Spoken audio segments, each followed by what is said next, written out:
the Chinese released Master Grade Barbatos Contrast Collars Polarized. A lot to say, beautiful kit. Let's dive into this bad boy. So starting with the unboxing here, you can see just how beautiful the outside of this box is. And you can see this kit was actually released in 2024, so it is actually a newer kit. However, it was only released in China. I've been able to come across this by using Aliexpress of all things, but hey, honestly, it showed up in great condition. I have no complaints. You can see diving into it, this is a master grade, so there's quite a few runners in it. And along with that, you actually do get a base, an action base. It comes with the instructions for assembly too. And of course, here is the beautiful master grade manual for the standard Barbatos. So looking at the manual here, you can see that these collars listed in here is for the standard release master grade Barbie. So unfortunately, it doesn't include the Polarized colors that is on this kit. I wish that was something they would actually include in here for detailing if you guys want to touch up, especially some of those nubs that show up on this metallic. This is definitely a coating, and you can see there's actually, I did lose one part right here coming through, but it was still in the box, not a big deal. I found it, kept it for later, so not too bad. But you can just see all the metallic sheen to it. It's just glimmering, and this thing sparkles, man. Here is that Polaroid. Some of the detailing is dark. It's kind of hard to show with my lighting, but it actually has that Polaroid look, so it changes between a purplish and a greenish color mixed in there. Usually more purple depending on the lighting. Some clear effect parts that go underneath the shoulder and just a couple accent spots as well. Some more silver, and then going into this massive gun. And then here is the weapon accessories, the mace and the katana, all beautiful Polaroids. 2 decals, technically 3 because the eyes are separate, just so you know, there are 2 individual ones. And man, guys, here is the finished product. Absolutely love this kit. It does have a few setbacks, and we'll get into that a little bit later, but man, I love that metallic blue underneath all this dark purple. It just pops out perfectly. So articulation wise, this is very much the same as the master grade. A nice move forward on that shoulder right there. The shoulder piece lifts up. It does block a decent amount on that, so make sure to lift it up right here. I try to rotate the the arm, and as you can see, I cut right there because I actually popped that shoulder piece off. Went back to it. Once you lift it up a little bit higher, you can move it. Now, I want to show you a double bend in the elbow. I did remove that shoulder piece just because it made it a little bit easier. You can do the bend still, no problem with that. Moving in, you have an individual articulated thumb. Then you have probably one of my least favorite setups for hands, but you have multiple different hands that just kind of plug in there. And I'll cover that a little bit later as to why it's not one of my favorite. Cockpit opens up to show it that. Moving down into the waist here, you can see 2 large pistons. There's not much with this waist, as you can see right through it. But that's what kind of gives us the appeal to this kit. And you can see there's a nice solid bend forwards and backwards, lifting up that chest. The pistons in there kind of sway back and forth too to give some of that dynamic posing. Love the articulation in that. Oh, that looks so good. I love the mechanics when it comes to that setup. Then moving into the actual waist section, because it's all in the hips, guys. You can see that that front skirt lifts up. The sides actually rotate because they are a peg into it, and then they also lift as well. Nice, decent leg kick because of the curvature of his leg. It does have some hindrance in how high it goes. However, he can kick his own butt, quite literally. Then moving at the hip joint there, you can see some rotation moving in and out, but not a full 360 there, or even a little bit further than that. It goes about halfway and then stops. Moving into the bend in the leg. Initially, I thought that was as far as it goes until I realized the armor on the back side there actually moves some to allow for that actual deeper bend. As you can see, a little bit of forcing, but that piece in the back actually does fold down some. And it is actually on a C-clip, so you have a little bit of rotation up and down as well on that. Moving down into the foot, you can see the ankle armor does move forward and back some to allow for movement in the foot up and down as well. And like right there is that barrel in the middle that honestly on the 100 kind of caused me some concerns for this kit, but I had really no issues. It's pretty firm. Moving into the backpack here, it has a lot of movement in it. Has a couple of pistons here that actually add some of the gimmicks for the weapons and holding. But you can see just the piston that comes out Not my favorite segment. That's actually probably the weakest spot in this kit for me. Again, we'll talk about that a little bit more as we move into the pros and cons. You can see the thruster there moves out as well. Moving into the accessories, and man, there is a decent amount for this kit.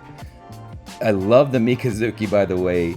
Yes, there is the toddler enters the frame. He is playing with the kit, but I was happy to record, so I will take it.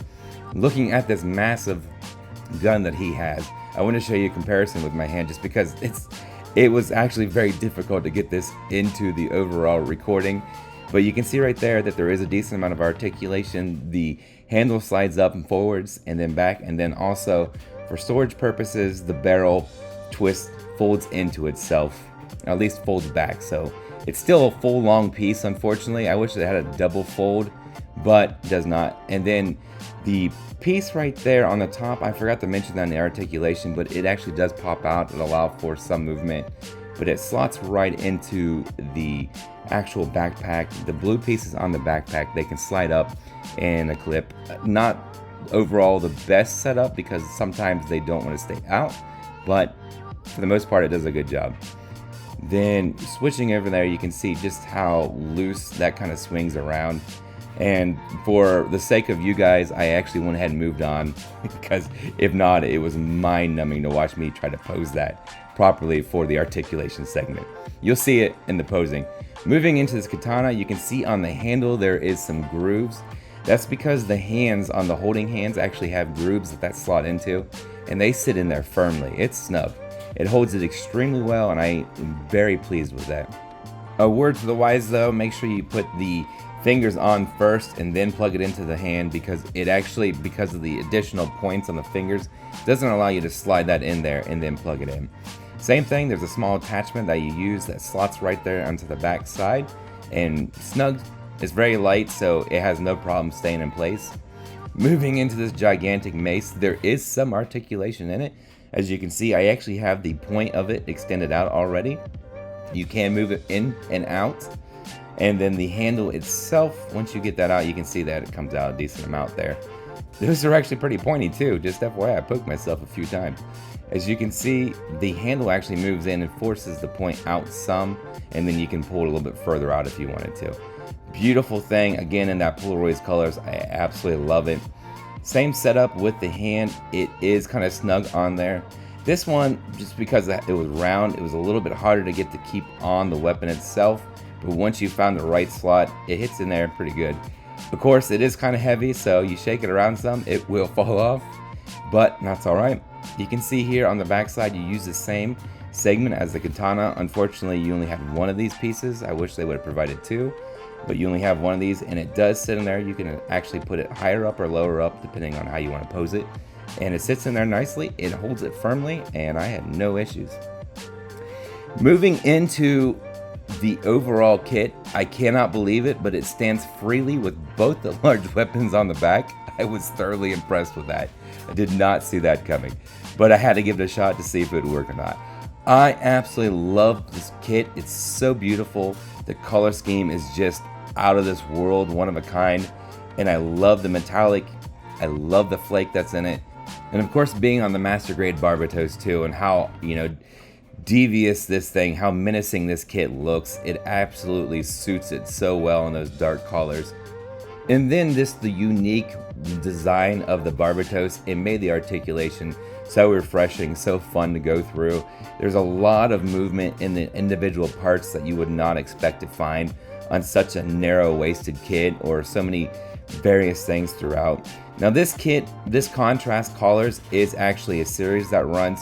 This is one of the two that they chose for the third series. The other is the Master Grade Astray Red Frame Kai, and I will throw a picture up like that. Moving into a couple of the issues that I had with this kit, I hated the pistons in so many spots. They look so good, but unfortunately they slide out of their slots so easily. If you keep an eye out in a couple of the spots, you can probably see where a couple of the pistons actually moved out.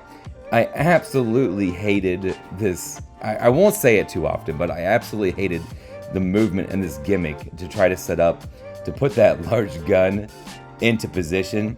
As you can see here again, here's that piston. I'll show a couple of details here, but that popped out while I was moving around. And then of course there is a couple spots where, because it's a master grade and it was just printed into this collar, there was a couple connection on the runners that I did not like. And I think the worst was probably on that. A C-clip, I don't know if this happened because my other foot is actually pretty tight, but this one was pretty loose. It kind of popped off here and there. It seems to hold in place good enough, but if you would move it around just a little bit, it kind of moved out. My final thoughts on this kit, man, I absolutely love it. Yes, the toddler's making an appearance. He wanted to show you guys this cool clicker, but absolutely love it. Highly recommend if you get a shot to get one. I would go ahead and give it a shot. It is kind of on the pricier side. I spent close to 100 for mine, unfortunately, but I have no complaints because this is definitely a jewel in my collection. It was so nice to get back to the master grade, and this Barbatos was definitely refreshed. Whether it be this contrast collar or if you want to go with the standard Barbatos, it's highly recommended that you build it for sure. It is such a fun kit if you haven't yet. And then of course with the master grade Vidar coming out very soon guys, March, so should be anytime you have something to pose it with. Guys, I want to say thank you so much for checking out the video. Make sure you check out the next video that's recommended from YouTube, and until next time, love.